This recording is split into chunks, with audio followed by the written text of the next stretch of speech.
Hey everybody, welcome to my channel. I'm Chaz Christopher. I'm glad you're here. I post videos every Friday, so turn on that bell notification so you will be in the loop and are one of the first to know when I post a video. So if you've been following my journey from New York all the way down to Houston, you know that I moved down here back in March from Houston to help my grandparents out, and my two closest mates came with me here and they have been helping me. We've created a life here in Houston. We have no idea how long we're going to be here because things are so unpredictable and have been that way since the time that we got here. Shortly after we arrived in Houston, my grandfather went back into the hospital. He had been in and out of the hospital for a couple years now. He's had Parkinson's disease, and he had a rare form of it where he did not respond to medicine. So there's been times that I was visiting when I was coming down every 2 months that he would go into the hospital as well, but usually he would come out.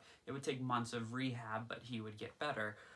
So when I first got here, he was already starting to go downhill again, where I knew he was going to have to go in the hospital, but I think most people thought he would come back out because that's how he has always done. And this time it simply wasn't the case. He got pneumonia in both lungs. In one of them in particularly, it was so bad that there really wasn't much they could do. They had to hook him up to this really intense breathing machine that was breathing for him. And honestly, it was breathing for him as if he was running a marathon because he was getting so little air. It was having to constantly come in and out with air. He was in the hospital for about 2 weeks, and the day before he passed away, the doctors pulled me aside and told me it was coming, and told me that I was going to have to, get my grandmother to understand that, which was hard because she's already kind of a stubborn person, and the doctors had already been trying to get her to understand that this was not like any of the times before, that the chances of him leaving the hospital were pretty slim, and really all we could do was make him as comfortable as possible. So that night, we were still in an Airbnb. I went home that night so that I could get some rest, and the first thing I did was call her bright and early in the morning and see how things were going so that I could hear the doctor of what he had to say that morning. And I was on the phone with her, and the doctor told her that it was going to be his last day, and she needed to call all the family to get him there to get them there to see him for the last time.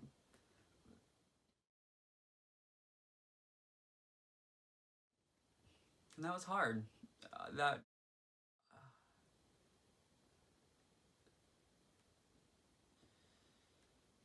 you're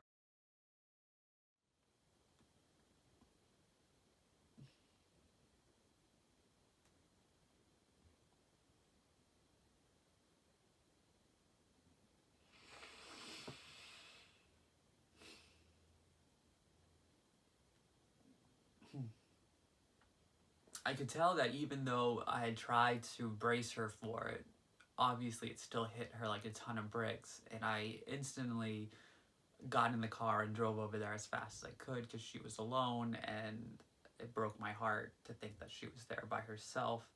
So I got there and instantly gave her a hug, and she was crying, and I started calling people, letting them know that this was gonna be his last day, and if they wanted to see him, they should try to come up to the hospital as fast as they could, which involved me seeing some people that I didn't necessarily care to see, which kind of adds an even deeper element to it. And so this whole day really was me trying to comfort my grandmother, trying to talk to the doctors and nurses about how we can best make him comfortable, bring that news to my grandmother, and see what she was comfortable with. And, you know, as phone calls came in, keeping everybody updated. So it was basically, you know, a very emotional day, and we got him comfortable, and the nurse told me that I was going to have to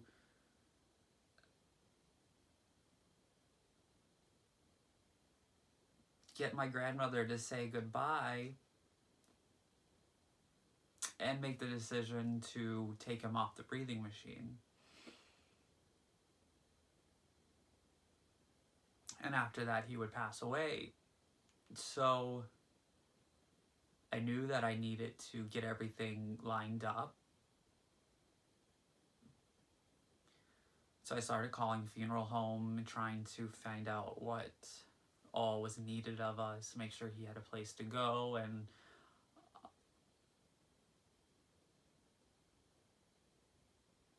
try to take the burden off my grandmother.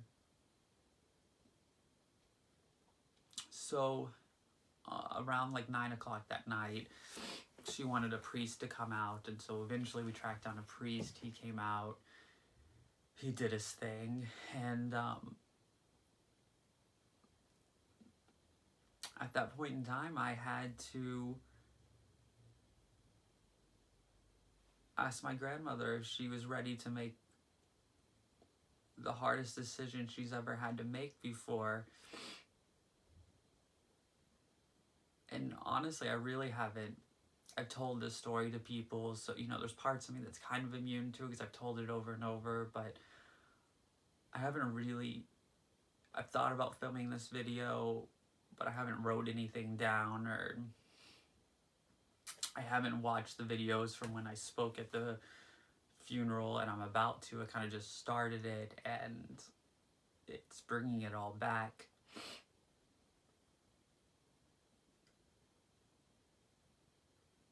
You know, the thing about death is, in this world, it's finality. And, you know, the doctors made it abundantly clear to me that he was suffering. And I know he had been suffering for a long time. And so I knew the best thing for him, for his life, comfort of life, I should say, was to let him go. And when my grandmother knew that this was coming, you know, she looked at me and she said, "Chaz, it's like I'm holding him over a cliff and you're asking me to let go of him, and I don't want to let go." What do you do with that, you know? I can't imagine being with somebody for 50-something years and then just one day having to make the decision to take them off the breathing machine and know that you're going to be leaving the hospital without them forever.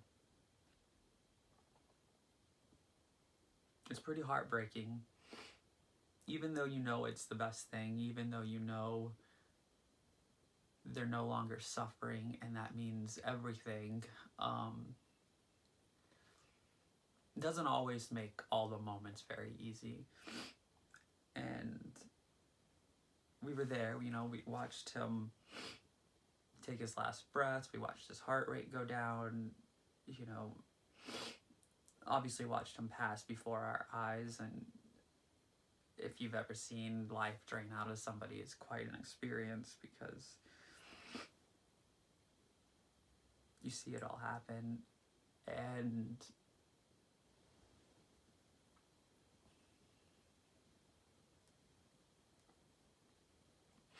so much has to happen afterwards. You have to do so much, you have to plan so much, that your brain kind of just gets overwhelmed because you're go, go, go, go, and you really don't have time to think about too much. And sometimes it would just hit me in moments that he was gone when I was having to go through photos or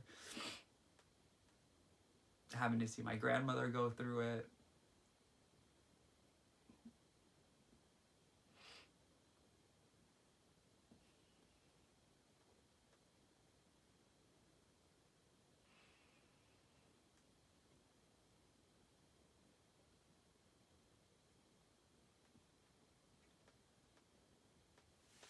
Mm.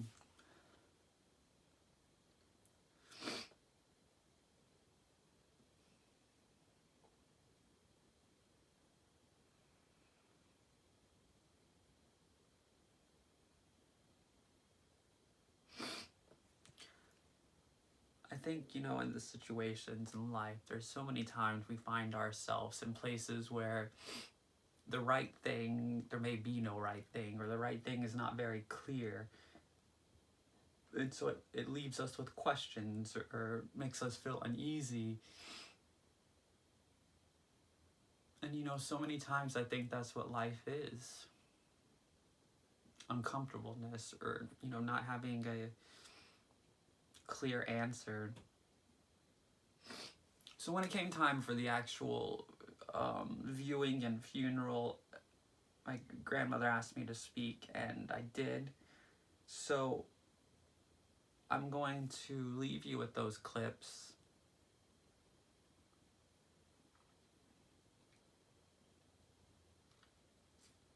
Something very personal to me, and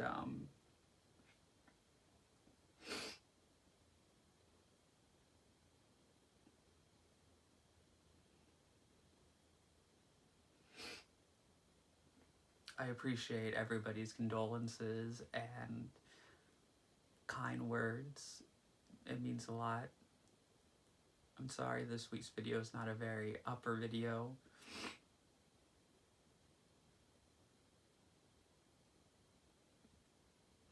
But I hope you get to understand me a little better.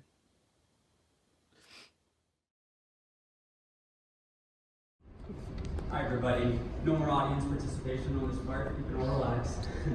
I actually stood here in 2006 to give a little speech for my Aunt Kathy, his sister. And in that speech I talked about experiences, and Kathy really left a lot of experiences behind. And we may all differ on opinion of where we go after we die, but one thing we agree with is the memories that are with us. And in Kathy, I said she loved experiences with us. She would take us to crazy different places to see art shows and stuff like that. My grandfather, on the other hand, was a little bit different. He wasn't so much as far as the experiences, but he was all about dependability. If you needed him, he was going to be there for you.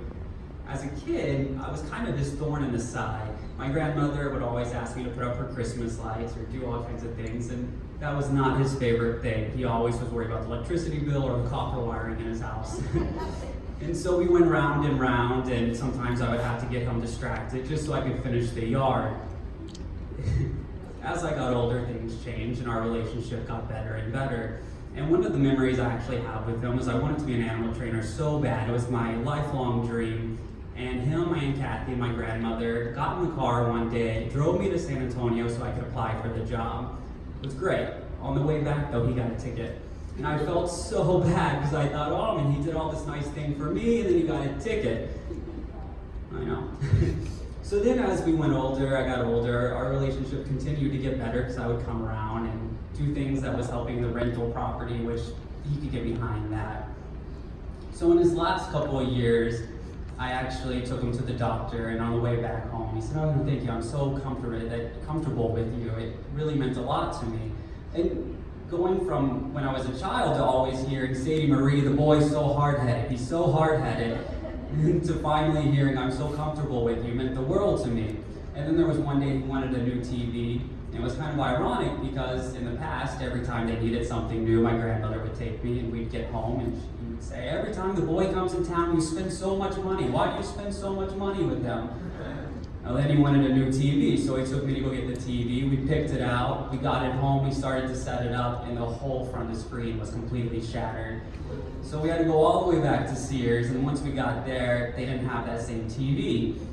So he was telling the guy, look, my grandson only comes in town every now and then, and when he's here, we gotta get everything done. I need the TV, I need the TV. So again, hearing that meant the world to me because it showed that our relationship had came full circle. And in his last years, it was beautiful to get to spend that time with him. He was really more of my father than a grandfather. And I was honored to be there on his last day with my grandmother and him. And honestly, I'm so glad to know that he's no longer suffering. If you knew him, you know he hated to go to the doctor, absolutely hated. And so in that moment, when I knew he took his last breath, I knew no more doctors, no more doctors. Thank you all so much for coming. God bless you all.